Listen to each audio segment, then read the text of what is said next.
Hi friend, स्वागत है हमारे इस YouTube channel Satish Chauhan study point में। तो दोस्तों, आज हम लोग हिंदी कक्षा 12 में कथा साहित्य को पढ़ेंगे। इसमें आपसे कोई कथा दिया रहेगा और उसका सारांश अर्थात कहानी दिया रहेगा और उसका सारांश पूछेगा। ठीक है दोस्तों, तो इस वीडियो में हम लोग सारांश देखेंगे। ये बोर्ड में 5 अंक पक्का है, 100% गारंटी के साथ है दोस्तों।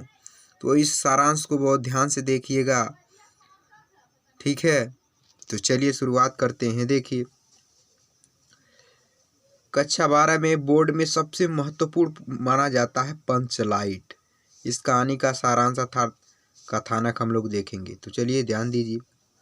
देखिए, रामनवमी जब मेला लगता है, श्री रामनवमी मनाया जाता है। देखिए, तो उसी समय की बात है। रामनवमी के मेले में इस बार महतो टोली के पंचों ने पेट्रोमैक्स खरीदा। जिसे हम लोग गांव में लालटेन बोलते हैं, उसी का नाम है पेट्रोमैक्स। ठीक है दोस्तों, जिसे यहाँ पंचलाइट कहा जाता है। तो जब रामनवमी के मेला आया तो महतो टोली के जो लोग थे उन्होंने क्या किया, पेट्रोमैक्स खरीदा। इस पेट्रोमैक्स को गांव वाले पंचलाइट कहकर पुकारते थे। इसे किस नाम से कहते थे? पंचलाइट कहते थे। जिसे हम लोग गांव में लालटेन कहते हैं, उसी तरह से पंचलाइट कहते थे। पंचलाइट खरीदने के बाद जो 10 रुपये बच गए थे, उनसे पूजा की सामग्री भी, देखिए, जो 10 रुपये बचे थे उनसे पूजा की सामग्री आई। ठीक, अब आगे देखते हैं कि आगे कह क्या रहा है। खरीदी गई। देखिए, जब हम लोग मेला जाते हैं तो कुछ न कुछ वस्तु खरीदते हैं। तो यही बात बता रहा है कि जब महतो टोली के लोग ने पेट्रोमैक्स खरीदा। क्या खरीदा? पेट्रोमैक्स। उसे गांव वाले पंचलाइट कहते थे। देखिए, पंचलाइट आने की प्रसन्नता सभी लोगों को पंचलाइट आने की प्रसन्नता खुशी थी। इस खुशी में कीर्तन का आयोजन किया गया। भजन कीर्तन शुरू हुआ। थोड़ी देर में टोली के सभी लोग पंचलाइट देखने के लिए एकत्र हो गए, यानी सभी लोग एकत्रित हो गए।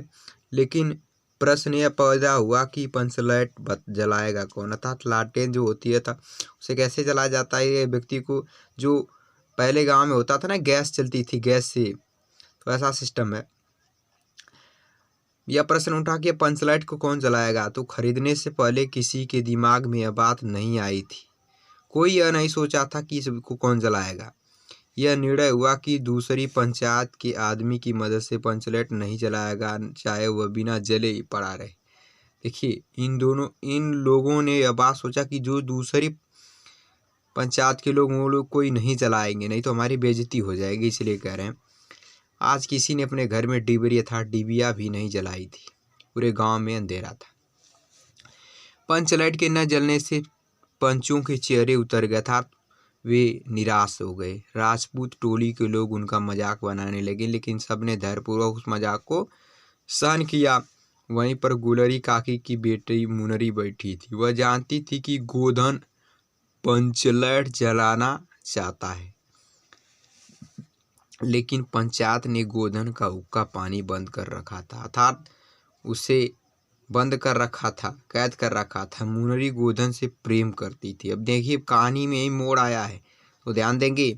जो मुनरी थी वो गोधन से क्या करती थी? प्रेम करती थी। उसने अपनी बात अपनी सहेली कनेली को बताई। कनेली ने यह सूचना सरदार तक पहुंचा दी कि गोधन पंचलाइट जलाना चाहता है।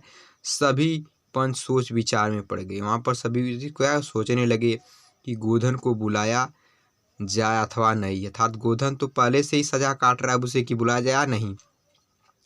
अंत में उसे बुलाने का निर्णय लिया गया। सरदार ने छड़ीदार को भेजा, लेकिन छड़ीदार के कहने से गोधन पंचलाइट जलाने के लिए नहीं आया। आखिर गुलरी काकी गोधन के झोपड़े में गई, उसे मना कर ले आई। गोधन ने पंचलाइट में तेल भरा। तभी गोधन ने पूछा, स्पिरिट कहाँ है? स्पिरिट का नाम सुनकर सभी लोग उदास हो गए, लेकिन गोधन ने अपनी होशियारी से गरी के तेल की सहायता से पंचलाइट जला दिया। पंचलाइट के जलने पर सभी लोगों में प्रसन्नता की लौ दहड़ गई। लोगों के दिल का मैल दूर हो गया। कीर्तनिया लोगों ने एक स्वर में महावीर स्वामी की जय जय ध्वनि की। कीर्तन शुरू हुआ। गोधन ने सबका दिल जीत लिया। मुनरी ने हसरत भरी निगाहों से गोधन की ओर देखा। हसरत भरी मतलब प्रेम की निगाह से। सरदार ने गोधन को बहुत प्यार से अपने पास बुलाकर कहा, तुमने जाति की इज्जत रखी है, तुम्हारा 7 खून माफ, खूब गाओ सलीमा का गाना। अंत में गुलरी काकी ने गोधन को रात के खाने पर निमंत्रित किया, यानी आमंत्रण दिया से निमंत्रित किया। गोधन ने एक बार फिर से मुनरी की ओर देखा। उससे दृष्टि मिलते ही लज्जा के कारण मुनरी की पलकें झुक गई। ठीक है दोस्तों, यह रहा पंचलैट कहानी का कथानक या सारांश। तो मुझे उम्मीद है दोस्तों कि आपको यह वीडियो अच्छी लगी होगी। अगर वीडियो अच्छी लगी है तो ज़्यादा से ज़्यादा लाइक करिए, शेयर करिए, कमेंट करिए। चैनल पहली बार है तो प्लीज़ चैनल को सब्सक्राइब कर लीजिए, बेल आइकन प्रेस कर दीजिए ताकि बोर्ड से रिलेटेड आने वाले हमारे सभी वीडियो की नोटिफिकेशन मिलती रहे, जिससे आप अपने एग्ज़ाम में अच्छे स्कोर कर सकें और अपने भविष्य को सफल बनाएं। ठीक है दोस्तों, तो इन्हीं के साथ आप अगले वीडियो में मिलेंगे। तब तक के लिए धन्यवाद।